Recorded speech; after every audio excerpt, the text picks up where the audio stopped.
This is a live Tracking Ian update on Florida 24 Network.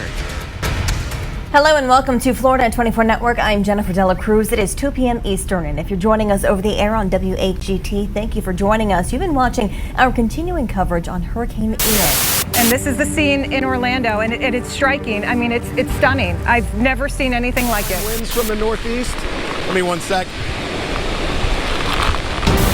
Also getting an idea of how many people decided to try and ride out the storm despite evacuation orders.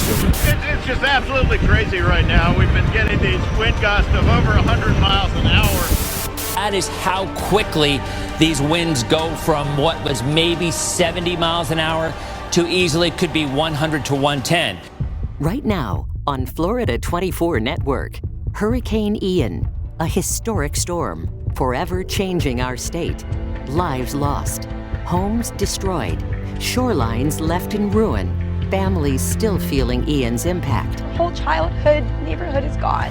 Now a rare look behind the lens. See how our network of journalists prepare, execute, and deliver life-saving information to you.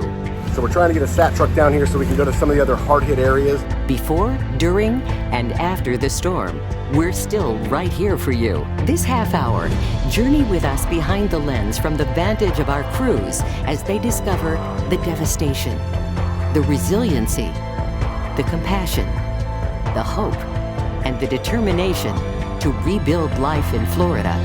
Hurricane Ian, Behind the Lens, starts right now.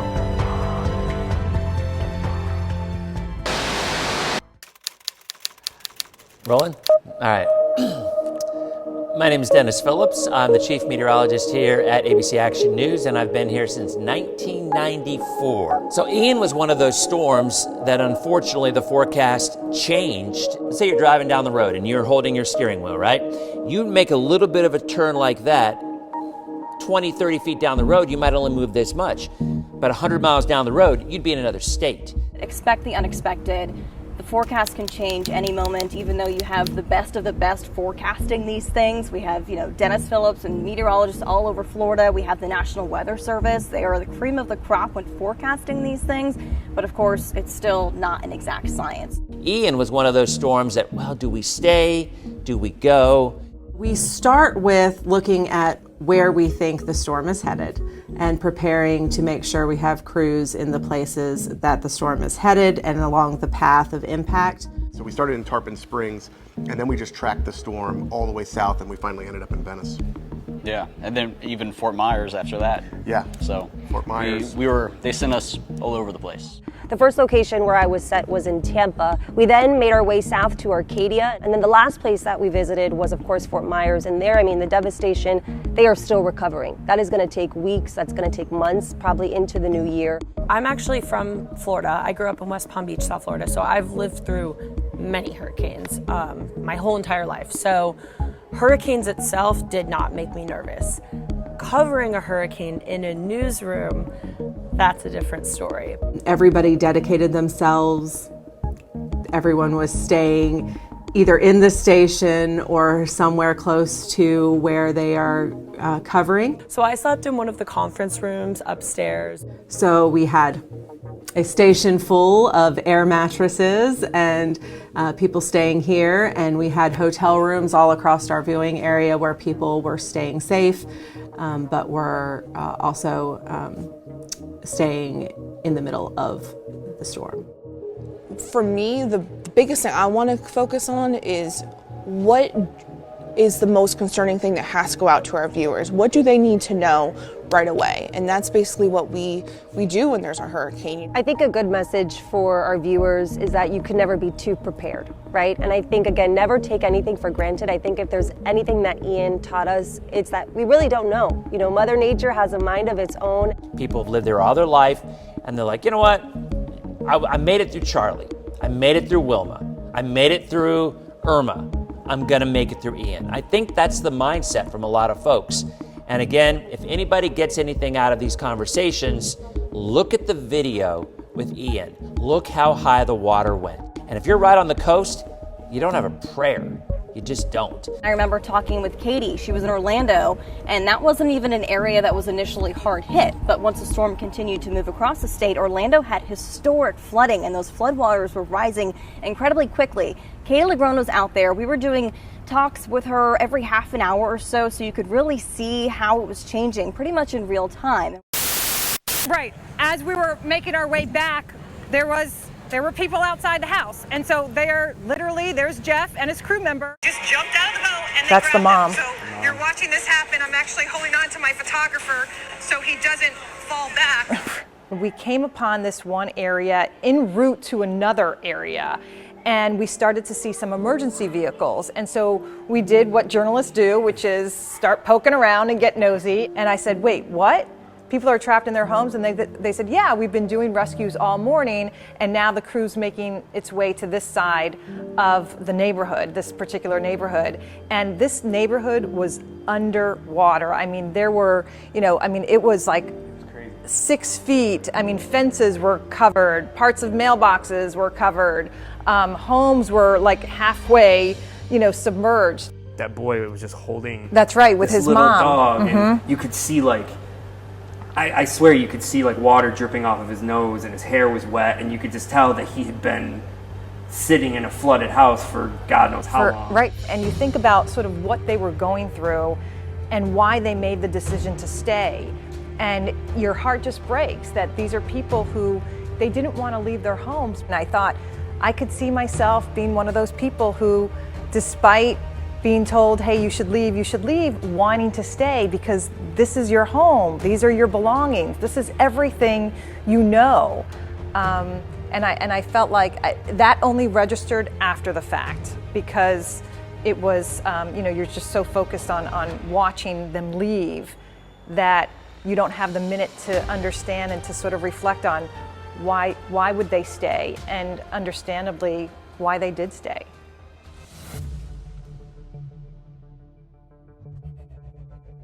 That's the first thing I hear from everybody. You're telling people not to go out in the storm. Why the heck are you sending people out in the storm? And our response is, well, we're trying to show you what's going on out there and present what's happening, but doing so in a safe fashion. So obviously, yeah, we take risks, and but that's our job to take risks as journalists. As Dennis was talking about, when the eye wall comes ashore, it turns on like a switch. We got those winds as soon as we were doing our back and forth cuts. I saw Michael Paluska, he was getting just pounded out there. And my chief photographer, Eric Moore, he had been off to the side looking at all the trees around, seeing where the debris was going, making sure I didn't get hit. We're literally interviewing Mike on air, and Eric finally just walks into the shot. No, man, we're done. We gotta go. Yeah, they gotta go. We'll Yeah, you guys gotta go. And he just pulled him off. Eric just realized, hey, I think this is too dangerous for Paluska to be out there. So we kind of all just shifted forward towards the garage. We have a plan in place, but anything can go sideways at any moment. So that is exactly why our news director, Sarah Moore, had a third person placed with us. Our crews take shelter once we would expect that anyone should be taking shelter. So we are very conscious of all the rules in terms of wind speeds and when you should not be near windows. Was it your guys' Airbnb that the glass? Yeah. We actually had a piece of a shingle fly through, shatter our window. We heard we've been actually getting sustained hurricane force winds, and we couldn't even really see the house across the street through the window. And right when things were sort of calming down, there was like this last, final breath of just hurricane. We heard this huge wind and an explosion, and a shingle went through our back windshield. Yeah. I mean, that's obviously what I tell you to get in the interior room. Mm-hmm. We were in the house reporting, but we weren't near the windows. Our crews know a lot of the tricks. You'd never stand under a tree, these kind of things that can be very dangerous.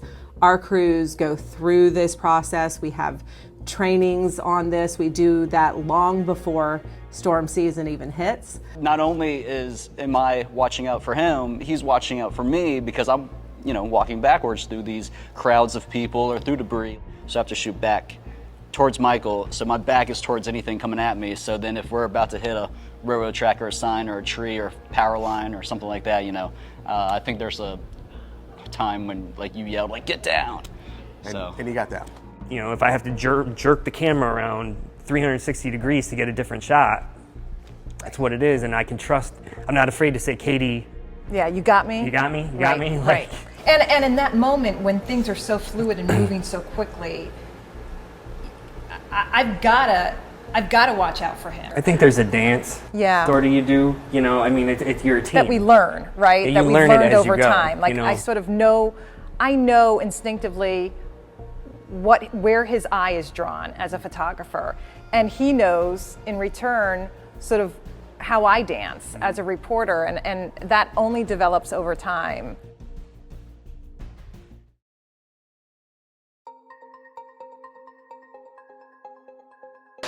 You and I both from Florida. We had lived through a lot of storms. I was, I think, in a closet 1 year old when Hurricane Andrew came through. So we know Florida storms, and to now be back here as journalists covering it through a different lens, for me, one thing that stands out is social media. We didn't have that growing up in the 90s, and you now have to battle misinformation. There's so much information out there that it makes it really tough, I think, for people to know exactly what to do. At a click of a button, you were able to get that information. All of the mess that people put on social media, and you want to make sure people are getting the most accurate information as soon as possible. Because there's so many experts on the internet right now that they come out there and, oh, you know, it's going to go this way, when they don't have a clue. On social media, you almost always see people posting the worst case scenario model runs because it's sexier, because it gets more clicks, because it's more interesting.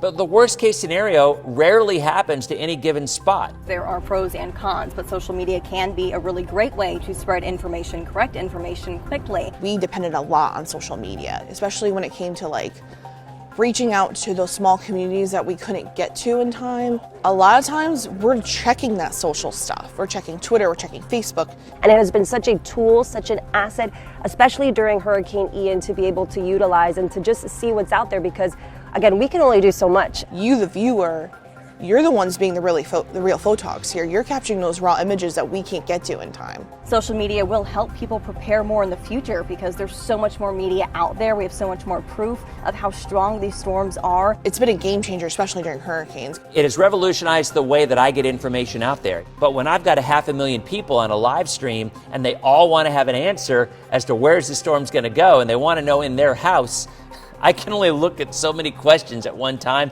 But on any given day, when I have my web show, I might have 2,000 or 3,000 people. When the storms were around, we had 5.2 million views. Hour by hour, things are changing, and the challenge that we have here on Florida 24 Network is we cover the entire state, so it's not just one local news market. We have people that we have to serve and inform in every single corner of the state. So there is a challenge there with making sure you're getting all of the information from the right authority figure out at the right amount of time. Look, if you want to make a decision for your family, if you want to make those decisions that are going to keep your family safe, you certainly cannot make those decisions if you're freaking out and your head isn't screwed on straight. So you're right, it is a lot of pressure when people are looking to you to determine whether their family is going to be safe. There is a lot of pressure. I'm not gonna lie, that morning, well, those like 2 mornings that we were really covering Hurricane Ian, before walking into what we call like the producer booth, I was scared. Kind of just have to, you just have to be ready. And you can't focus too much on like if one small thing goes wrong, because if you harp on that, then that's gonna send you into just a downward spiral of, oh my God, well, I can't believe we lost that one live shot. It's like, okay, well, you gotta have to just keep going. There's no sleep during it, because even if I would lay down, my mind would be racing. You know, I gotta answer questions, or I gotta do this. I really believe this. I feel it's my job to get people through a storm. My job is no longer just getting the weather right. My job is holding someone by their hand and easing their stress level, because the stress level is off the charts, you know it is. So I just don't feel right sleeping when I could be answering questions for people who need some help.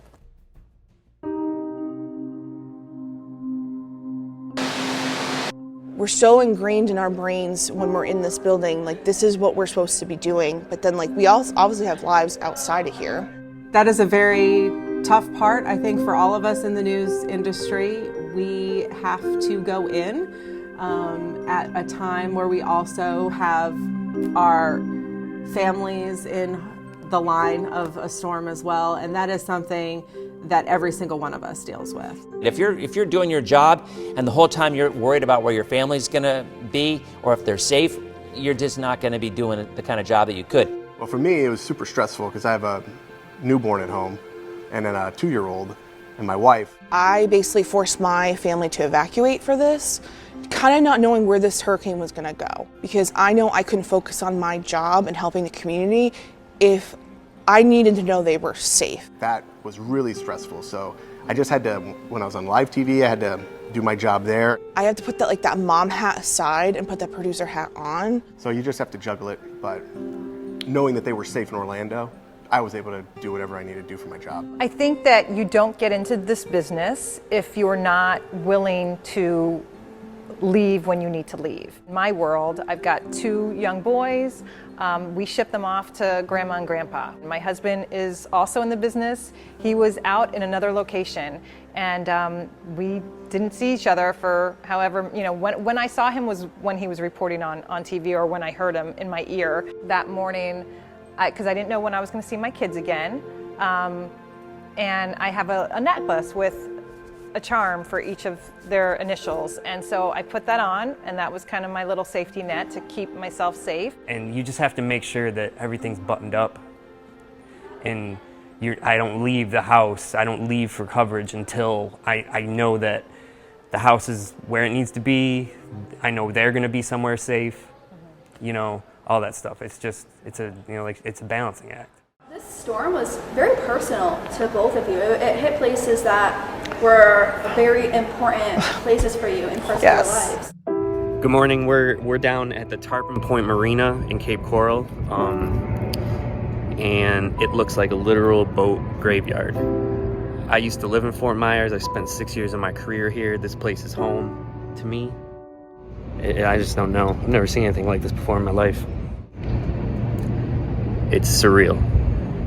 Really something I'm trying to sort of emotionally gather myself for. We're actually headed out to Sanibel Island.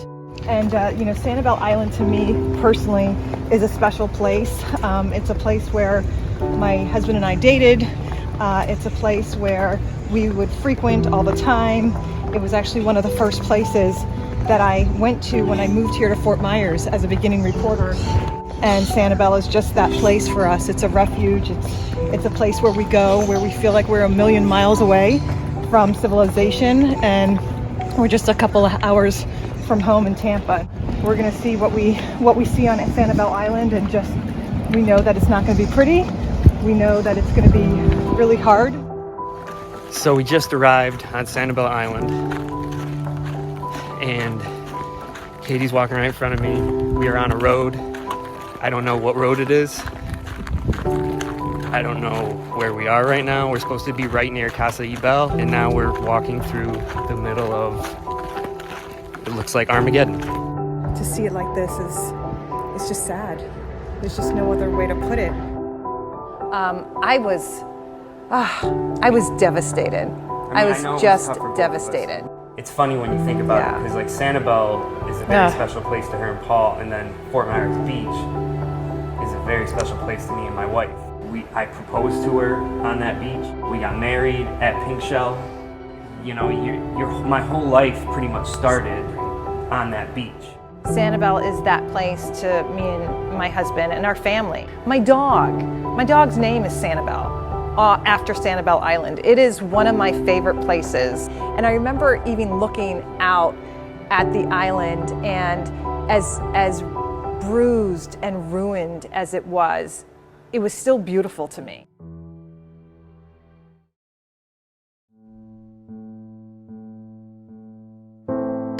Things that I noticed in our reporting, all of our crews throughout the state, was the amount of people who wanted to speak to our reporters in the field. A lot of times working in the media, some people are more private, understandably, but it seemed like there were so many people who wanted to share their stories that it was in some way therapeutic for them to speak with someone who kind of understood what they're going through. They're opening their homes to us. They are being willing to have conversations with us, to show us and walk us through what they experience. It takes a lot for an individual to do that, and I think that that's a responsibility that I don't take lightly, that you don't take lightly, that people trust us enough. You just don't realize the destruction that happened if we're not there to show it.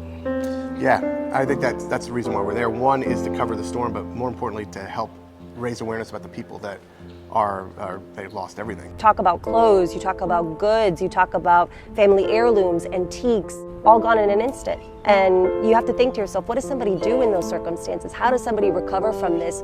And I think that was what our jobs were. Myself and everyone else who was across the state was trying to find those resources for these individuals. How can we help them? How can we help them to move forward and to figure out a solution to be able to get out of this situation? I was able to connect with a group of FGCU students. We are out here in Naples, and you can kind of see a little bit behind me this group of volunteers that are from the area, from out of town, who have just come to help those who live here who have been hardest hit by Hurricane Ian. And it's really just something to see all the community members kind of come together just to help one another out, whether they have experienced this devastation themselves or just have free time on their hands and figured they'd put it to good use. So pretty impressive.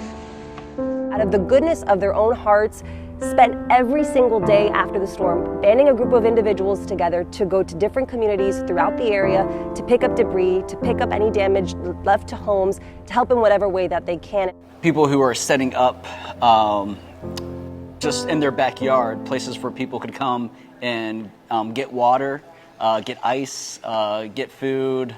And that couple he mentioned, their house got destroyed. Oh yeah. And they were still doing stuff for the community. What do you think you've learned from our local communities after the storm? Well, I think what I've learned from our local communities is people want to help. You might completely disagree with someone, whether it's their politics or how they live their life or whatever, but the minute something happens that's either a natural disaster of any sort, you see people coming together. And to me, that gives me hope for everything. We're all a community, and that was like the one moment recently where Floridians were like, we stand united. The generosity of time and resources that I saw from the community after Ian was really heartwarming. And to witness it, that never gets old. I mean, that's, I think, a narrative that brings you back to believing that humans are good, right? And that we're all sort of in it to be there for each other. I think when you're left with nothing and when a hurricane really takes away all that you own and all that you think is important to you, I think in those situations, community is number one. It was those moments where you felt like, I'm not just here to cover this. They need your help, and you're available to help, and you put the camera down and you put the mic down and you go to help. And I hope that we continue to carry that on through to other hurricanes as well. I think we see that hurricane time and time again, but I think you really saw that here with Hurricane Ian. Every single time we cover these storms, you can cover storms for 20, 30, 40 years, and it's still just the community at the very end that just makes you realize how we really are Florida strong, and we are going to continue to get through any storm that comes even after this one.